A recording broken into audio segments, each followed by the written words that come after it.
yang terjadi di elit politik nasional itu tidak seperti, sama sekali tidak seperti yang Anda baca di koran atau Anda dengarkan di televisi gitu ya. Satu. Nomor dua, apakah presiden berkuasa? Tidak. Apakah Megawati berkuasa? Tidak. Apakah anak-anaknya Megawati berkuasa? Akan semakin tidak. Ya. Terus siapakah yang berkuasa? Gitu. Yang berkuasa tidak pernah muncul di media massa. Jadi mereka membutuhkan ketidakpastian dari pelaku-pelaku di panggung ini, diadu domba sedemikian rupa. Nah, siapakah yang madu domba? Yang madu domba ini sudah juga sedang bertarung di antara mereka. Jadi nanti ada skala global internasionalnya, terus nanti ada tajallinya yang agak regional nasional, gitu ya. Nah, mereka ini pokoknya kalau ndak Yahudi Timur ya Cina Barat, kan gitu.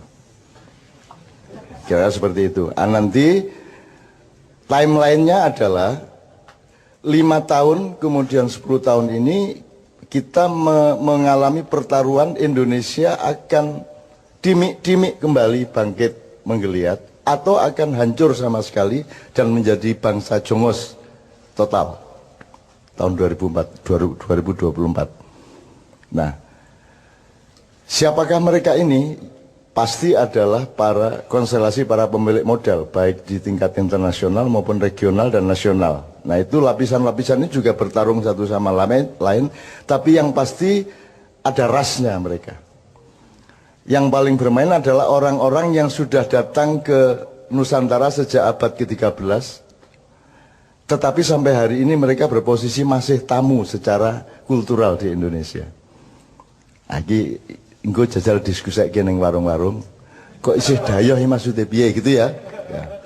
Jadi ada orang yang sudah kerja dan kaya raya di sini, tapi dalam hatinya masyarakat Indonesia mereka masih tamu, jadi belum pantas jadi gubernur sebenarnya.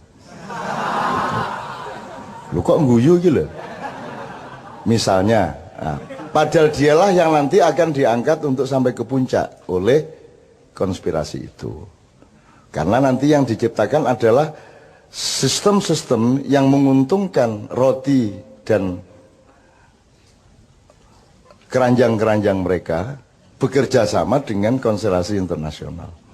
Nah, jadi saya ingin memperingatkan, kue isih dayoh, kue aja banget-banget lemu pecicilan, ya. Iki Indonesia iki aja rumangsamu ming kaya sing kok sangka. Ono liya-liyane loh Indonesia ini. Bangsa Indonesia itu banyak. Dan ada segmen-segmen, ada level-level, ada kesatria-kesatria, ada kader-kader, ada bermacam-macam dari bangsa Indonesia ini yang juga akan menjadi faktor dari berubahnya Indonesia. Jadi jangan dipikir Indonesia akan berlangsung persis seperti yang kalian skenariokan. Ada macam-macam. Bukan hanya manusianya macam-macam, bukan hanya anak mudanya bermacam-macam. Ada arus yang menuju masa silam dan kematian, dan ada arus yang sedang bangkit pelan-pelan menjadi manusia kader Nusantara yang baru, yang semakin banyak jumlahnya di mana-mana, dan usia mereka 10 tahun lagi adalah usia pemimpin di tingkat-tingkat yang bermacam-macam. Maksudku kue iki pemimpin yang berikutnya, ini loh. Jadi siap-siap mulai saiki, ini ya. Oke. Muhtasib wis ben kursus dhewe kono. Tuh. Karena dia punya kesibukan sendiri yang sifatnya kosmis ya, dia kosmis. Pokoknya dia hubungannya sama Tuhan konflik tiap hari sama Tuhan. Piye to karepmu kowe iki? Nah gitu lah gitu. Itu urusan, itu kan salah satu hiasan Indonesia sehingga disukai para malaikat karena ada kaumul muhtasibin itu kan. Oke. Oke ya, jadi singkat kata begini. Anda jangan benci Jokowi, jangan benci Mega, jangan benci siapapun yang seakan-akan sedang berkuasa. Anda harus merasa kasihan kepada mereka. Dan doakanlah Jokowi yang terus-menerus mendapat tekanan. Anda tahu kan kalau SBY itu kan selalu ragu. Kalau yang sekarang ini tidak ngerti apa yang diragukan atau apa yang ditegasi. Itu. Masih lumayan kalau dulu kan masih ragu terhadap sesuatu hal. Ini sesuatu halnya dia tidak ikut menentukan. Jadi arep ragu ki ora ono dalane, arep tegas karo dalane, akhirnya sing metu Iku dudu saka atine, dudu saka pikirane dhewe. Gitu ya. Jadi kita doakan mudah-mudahan beliau ini oleh Allah segera dibebaskan dari tekanan-tekanan. Jelas ya? Jelas maksudnya ya? Gue ngerti sastra toh? Nah. Sementara yang sangat bernafsu untuk bertarget tahun ini harus menggantikan orang yang penuh tekanan-tekanan ini, kita doakan mudah-mudahan dia tidak diberi kesempatan oleh Allah untuk bersu'ul khotimah. Iki ya jelas tau kudune. Nah, gitu. Jadi nek di YouTube iki berdebat sik lagi ngafirke aku gitu. Gitu teman sekalian wes. Untuk itu emang Anda terpengaruh dengan semua itu kan tidak. Anda kan punya kedaulatan, Anda kan punya kemandirian, Anda punya keyakinan hidup. Dan semakin hari Anda semakin tenang dengan keyakinan Anda. Dan Anda tahu rakyat Indonesia kan sama sekali semakin tidak tergantung kepada pemerintahnya. Mau dolar 18.000 iki ya. Ora berpengaruh kanggone sing nggawa payung ning ngarepe mall kae. Wis pokoke nek nggawa payung ana udan nyeterke nang mobil entuk piro ning prapet piro kan Anda semua kan tidak terlalu terpengaruh. Bahkan di Jawa Timur anak-anak muda nantang, ayo iki yuk gurung mundhaki BBM ya apa iki. Kurang ajar. Nang wis ayo diunggahno ayo. Nang wis. Mosok gak mundak-mundak iki lho. Ayo diunggahno ayo sepur mesisan 4 kali lipat ayo apa ngono. Engko tak delete tekek ndek njero balas. Nek tak delete tekek supaya gak mlaku mesisan wis. Gitu loh, pesawat-pesawat barang ini. Luwung gimana kita mau bikin konferensi Asia Afrika. Asia Afrika itu kan Bung Karno punya karya. Itu kan konferensi negara-negara non-blok. Non-blok. Lho kowe iki gak konferensi non-blok kok njaluk perlindungan nang jeraganmu iki piye? Njur pura-pura digawe pesawat tapi didandani sik le dandani regane luwih larang timbangane pesawat sing dikekke. Piye coba gue kan ya Allah ya Rabbi, memang presiden itu syaratnya satu kok, harus tahu apa yang harus diragukan dan apa yang harus ditegasi. Iki ora ana bahane iki, arep ragu ya ora cetha, arep tegas ya ora cetha kan begitu. Kan nyenengke to kuwi. Tidak pernah ada bangsa yang mendapat hiburan sebagaimana kita. Gitu kan? Tidak, jangankan kan kalau dalam Islam tuh, kalau dalam bahasa Arab tuh ada namanya uslub. Uslub itu diplomasi tingkat tinggi. Seperti saya mengatakan, mudah-mudahan segera terbebas dari tekanan, itu uslub. Ketika saya acara dengan KPK yang pertama, saya berdoa, ya Allah, segera bubarkanlah KPK. Itu kan uslub, artinya maksudnya kehakiman, kepolisian, kejaksaan sudah beres, bisa menjalankan tugasnya dengan jujur sehingga tidak diperlukan KPK. Jadi kalau KPK didoakan untuk bubar itu artinya supaya tidak perlu ada ad hoc lagi untuk mengurus korupsi kan gitu. Tapi orang karena pikirannya linier dan sastra kalimat aja tidak jelas. Maka ketika saya berdoa dengan tingkat uslub tadi, susastra tinggi tadi, orang paham loh kok Cak Nun menginginkan KPK bubar karepe piye? Loh, nek KPK bubar berarti hukum sudah beres, kan begitu. Karena hukum belum beres, pelaku-pelakunya belum beres, diperlukan perangkat pembantu pemain bon-bonan yang namanya KPK. Kan begitu kan? Nah, kalau sudah kesebelasannya beres tidak perlu ngebon lagi. Nah, Indonesia ini lebih lucu lagi. Pemain bon-bonnya hanya dimasukkan lapangan, yang pemain yang diganti tidak dikeluarkan dari lapangan. Bener nggak? Loh mestinya kalau diganti yang diganti keluar ki nggak tetap di dalam. Akhirnya gelut dewe sadu-saduan dewe. Kan gitu. Antara pemain pengganti sama pemain yang diganti. Kan begitu. Sampai hari ini toh sadu-saduan nggak karu-karuan. Kan ini nyenengke negara ini nyenengke. Saya luar biasa bahagia sebagai bangsa. Luar biasa bahagia. Iki tenan iki Joni. Iki malaikat yang nggak pernah ketawa jan nahan banget. Jan kudu guyu tenan kemenungsan gitu.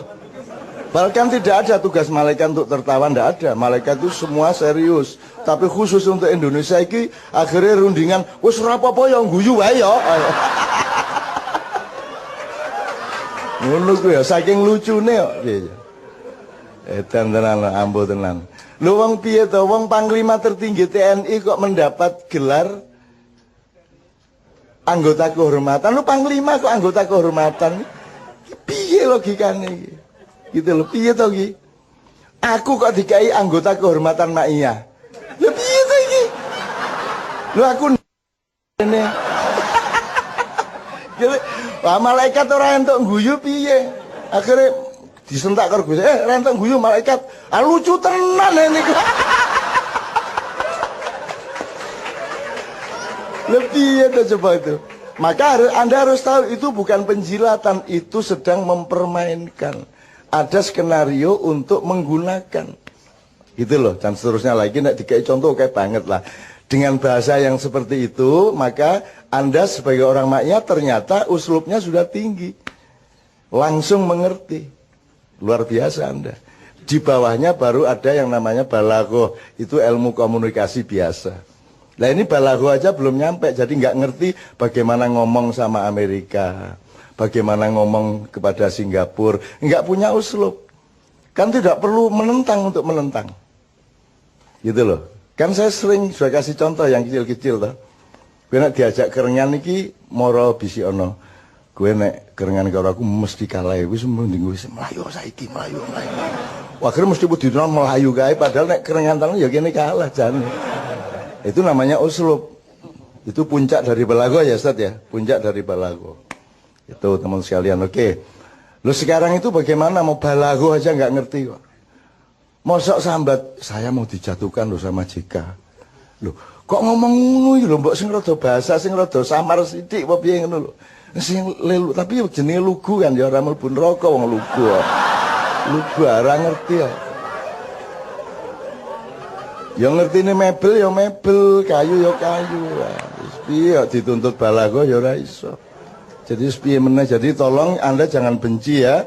Anda harus kasihan dan berempati dan berdoa setiap hari mudah-mudahan beliau segera dibebaskan dari tekanan-tekanan. Amin ya rabbal alamin. Supaya hidupnya tentram, keluarganya tentram, istrinya tidak cemas dan anaknya juga selamat dari mara bahaya. Gitu ya. Ono elek ya aku ngomong, apik to ya. Apik to gitu loh. Uslub gua. Wah sesuk mesti do Twittere uslub.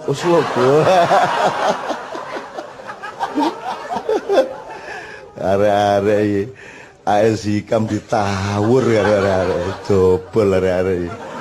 Profesor ngawur, profesor gue. Mosok ono sing ngomong bapak ini profesornya tinggal budak tok. Ono sing ngono kuwi kurang ajar. Ono sing ngomong ngono. Anda mestinya mbok menghibur dengan lagu dangdut kayak apa-apa gitu loh. Hikam manis, yang hikam manis, pandang tak jemu. Lo ngono ku tidak dihibur. Gitu. Atau pakai lagu Madura Grut. Ambil suara.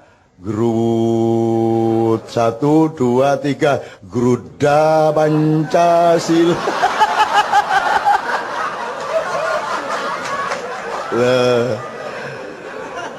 Nyeneng no Madura yes sing rusak yes. Ono ambil suara kok gruti lho. Ono meneh asek. Saya akan menyanyikan sebuah lagu berjudul Asek. Apa asek? Asek kuntum bunga.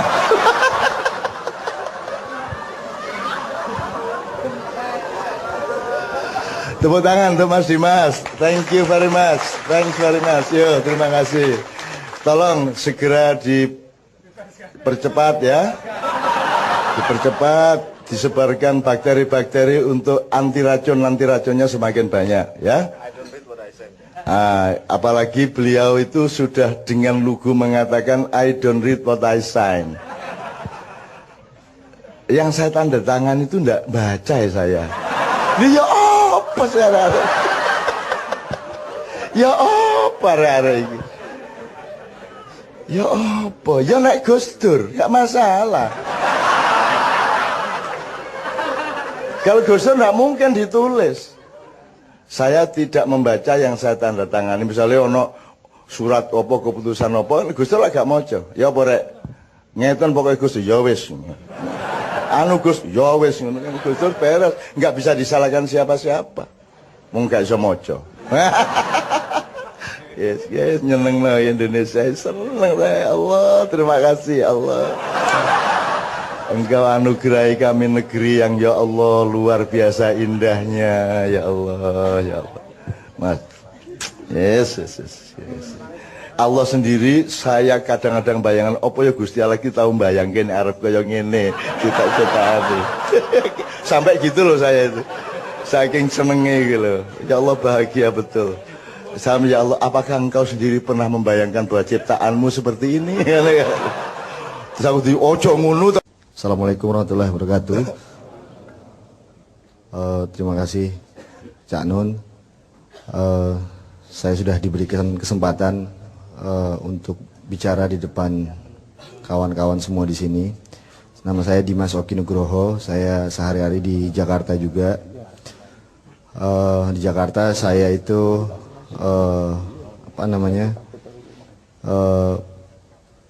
punya dengan teman-teman itu lembaga semacam konsultan politik lah ya, lalu riset, survei dan seterusnya. Dan sekarang juga saya juga sedikit-sedikit ikut di dalam proses politik yang sedang berlangsung di Jakarta, di nasional. Dan dari sini saya berdiskusi dengan Cak Nun. Ini sudah kali kedua saya, alhamdulillah saya di sini. Dulu saya di sini ketika waktu itu presiden kita yang ketujuh ini baru dilantik dan sedang sibuk untuk menyusun kabinet. Di situ di panggung ini juga waktu itu Cak Nun menanyakan kepada saya bagaimana prospek pemerintahan ini ke depan kira-kira, tapi menjadi yang pertanyaan paling substansi waktu itu adalah menurut Dimas, apakah presiden ini akan otonom apa tidak, independen apa tidak, cukup kuat apa tidak, cukup decisif apa tidak dalam proses-proses pengambilan keputusan. Kenapa? Karena sedikit banyak yang namanya kepemimpinan itu konon itu akan mempengaruhi nasib atau kemaslahatan hidup orang banyak atau rakyat. Waktu itu saya jawab tidak. Jadi sosok ini tidak akan otonom, tidak akan bisa otonom, tidak akan bisa independen. Kenapa? Karena ada faktor inherent di dalam dirinya yang memang secara struktur dan secara pribadi yang memang akan susah untuk mengambil keputusan-keputusan yang decisif dalam arti berpihak kepada rakyat, berpihak pada bangsa dan seterusnya, karena memang terlalu banyak tuan-tuan lalu kemudian tarik-menarik yang harus memang dilayani, diladeni dan seterusnya. Nah, sekarang menjelang 6 bulan pemerintahan ini berjalan, kita saksikan bahwa ternyata apa yang pernah kita bicarakan dulu itu ternyata insya Allah itu semakin menunjukkan kebenarannya. Mungkin itu yang perasaan saya atau mungkin sebagian atau mungkin seluruhnya dari yang kita rasakan. Meskipun memang kalau dikatakan bahwa apakah saya ingin mengelaborasi sedikit tentang tarik-menarik yang sekarang terjadi yang justru membuat situasi menjadi sangat susah bagi kondisi saat ini, karena kita ketahui bahwa tanpa kita sadari memang kondisi ekonomi paling tidak indikatornya dari menurunnya atau melemahnya rupiah ya terhadap dolar itu kan membawa konsekuensi yang banyak. Lalu kemudian harga BBM juga yang naik, yang betul-betul sangat drastis, meskipun didramatisasi diturunin lagi, lalu kemudian dan sekarang juga berprospek akan meningkat terus. Itu berimplikasi kepada banyak kesusahan dan ketidakpastian. Sekarang mengeluh mungkin pada level masyarakat, tapi juga sekarang pun pengusaha-pengusaha yang tadinya mendukung pemerintahan saat ini juga sekarang sudah mengeluh. Antara lain karena tarik-menarik tadi antara berbagai kubu di seputaran istana. Orang-orang yang dulu pernah mendukung lalu kemudian sekarang ingin meminta atau katakanlah mempengaruhi berbagai keputusan-keputusan penting. Tapi juga ini terkait dengan kue ekonomi, sejauh mana kemudian insentif ekonomi itu bisa dinikmati oleh kelompok-kelompok ini saja. Ada sebuah skenario besar mungkin yang mungkin kita harus antisipasi bahwa ada sebuah zaman di mana zaman ini sudah ada yang memang mempersiapkan terkait dengan kepemimpinan ke depan. Dengan berbagai rekayasa-rekayasa dari manusia-manusia sekelompok manusia-manusia ini yang memang menginginkan bahwa Indonesia ke depan akan seperti yang mereka inginkan. Yang bisa jadi mungkin sama sekali tidak bersentuhan dengan apa yang sebenarnya kita inginkan, atau idealisme atau ideal-ideal atau ide-ide yang kita ingin wujudkan. Tapi mereka tidak peduli, karena bagi mereka sesungguhnya format Indonesia ke depan itu sedang on the way. Sekarang lagi sedang dalam posisi yang nyaris setengah matang sebenarnya, justru ketika sekarang itu Jokowi itu sekarang menjadi langkah pembuka untuk memimpin, menjadi langkah pembuka bagi mereka untuk mewujudkan apa yang mereka inginkan ke depan, bisa 5-10 tahun ke depan. Balik kepada tarik-menarik tadi, ini menjadi menyusahkan karena kita ketahui terjadi ketidaksinkronan juga, ketidakharmonisan dari orang-orang di pemerintahan sendiri, yang tadinya Jokowi dengan JK itu seperti duet maut ya kan, tapi sudah kita ketahui bersama bahwa kalau bicara JK, SBY saja dimakan, ya, apalagi bicara tentang Jokowi. Jadi ada sesuatu yang memang sejak awal itu lagi-lagi inherent di dalam dirinya, memang sangat konfliktual. Dan model seperti ini itu juga terjadi di Jakarta, misalnya Ahok dengan DPRD, lalu kemudian juga ada kepemimpinan lain yang memang menunjukkan seni konflik dalam pemerintah itu kemudian dijadikan komoditas politik untuk pencitraan, meningkatkan popularitas dan seterusnya. Di saat yang sama partai politik itu pencitraannya begitu jelek. Jadi seolah kita publik itu memang tidak punya pilihan untuk melihat yang mana sesungguhnya yang benar, yang mana sesungguhnya kawan, yang mana sesungguhnya lawan. Gak usah kita, mereka sendiri yang di elit-elit itu juga akhirnya bertabrakan satu sama lain karena keserakahan dan kepongahan mereka sendiri. Yang mengorbankan tidak hanya sebenarnya Jokowi sebagai presiden, tapi juga rakyat banyak. Dan mereka tidak peduli lagi-lagi. Nah,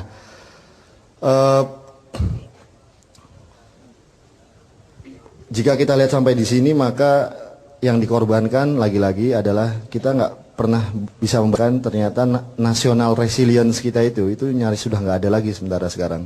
Ketahanan nasional itu istilahnya, yang itu udah nyaris lemah. DPR-nya konflik di dalam, ya, kita tidak percaya dengan partai politik juga, pemimpinnya juga lemah. Kalau kata senior saya itu di UI itu namanya Arbi Sanit, ini adalah dalam sejarah Republik ini adalah presiden terlemah. Dan itu dalam posisi sekarang, saya juga nggak tahu dia peduli juga apa tidak dalam posisi dia yang lemah itu. Tapi yang menjadi problem adalah dalam pemerintahan yang lemah ini, maka ada kelompok lain yang mencoba untuk mengambil kesempatan untuk apakah itu nantinya berprospek untuk mengambil pemerintahan, mengambil alih dan seterusnya. Tapi siapapun tahu sebenarnya ini akan terjadi gitu. Jadi ini kan Jokowi JK ini adalah sebuah pasangan seperti kalau kita ilustrasikan rumah tangga yang dipaksakan. Jadi kan sejak awal memang udah berpotensi memang akan konflik. Nah, dan lagi-lagi apakah kita semua bisa, bagaimana kita bisa aware, bagaimana kita bisa tahu atau well informed terhadap situasi yang terjadi? Kenapa? Karena juga susah. Media juga sekarang berada di koridor kelompok-kelompok ini. Gitu. Artinya bagi mereka kelompok penting bagi Jokowi sebagai karpet merah untuk mewujudkan kepentingan-kepentingan ke depan.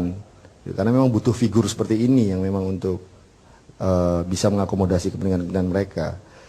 Nah, saya merasa bahwa lalu apa yang harus dilakukan? Gitu. Apa yang harus dilakukan? Kalau misalnya ternyata sekarang tidak usah di Jakarta, bahkan di pelosok daerah, saya kemarin keliling Jawa, muter, saya naik mobil, saya ajak keluarga juga. Hampir semua bicara tentang, ya tentunya elit-elitnya yang di teman-teman di daerah itu, pimpinan pemuda, Karang Taruna, orang di partai dan seterusnya, orang bicara mereka nggak yakin Jokowi sampai nggak ini 5 tahun, kan itu isu besarnya sebenarnya, Cak. Sekarang sampai nggak 5 tahun, bahkan orang-orang di dalam istana juga sampai nggak 5 tahun. Problemnya bagi sebagian pihak kalau Jokowi jatuh, diturunkan atau mundur atau bagaimana nanti dipaksa mundur dan seterusnya, maka kita terima JK nggak menjadi presiden. Nah, ada kelompok lain yang juga tidak bisa menerima itu. Nah, akhirnya saya hanya ingin cerita di sini, di-share dengan teman-teman itu adalah justru dengan kesadaran dengan informasi yang model seperti ini, koneksi-koneksi tadi, meminjam secara sembarangan ya, istilah tadi Ustadz Labib, koneksi-koneksi seperti kita ini, itu yang dengan cara-cara seperti ini yang sesungguhnya bisa membangun kesadaran-kesadaran sejati gitu ya. Dengan tetap tentunya kita berkoneksi juga dengan hal-hal yang sifatnya transendental ya, yang divinitas tadi. Pada hal seperti ini sesungguhnya bisa secara jernih melihat apa yang harus kita lakukan ke depan. Karena jika sebagian orang mungkin yang peduli terhadap situasi sekarang di bangsa kita, kondisi kita dengan leaderless seperti ini dan bahkan stateless juga gitu, karena negara itu juga udah nggak ada wibawanya, pemimpin juga nggak ada wibawanya. Padahal negara itu konon dibentuk itu adalah untuk agar supaya kemudian ya adalah political order, ada pemerintah yang dibangun melalui sebuah virtu, nilai-nilai kebaikan yang kemudian itu bisa diteladani oleh rakyat sehingga terjadi yang namanya sebuah pemerintahan yang baik itu, masyarakat yang baik itu terjadi. Tapi kan ini kemudian tidak berlangsung seperti sekarang.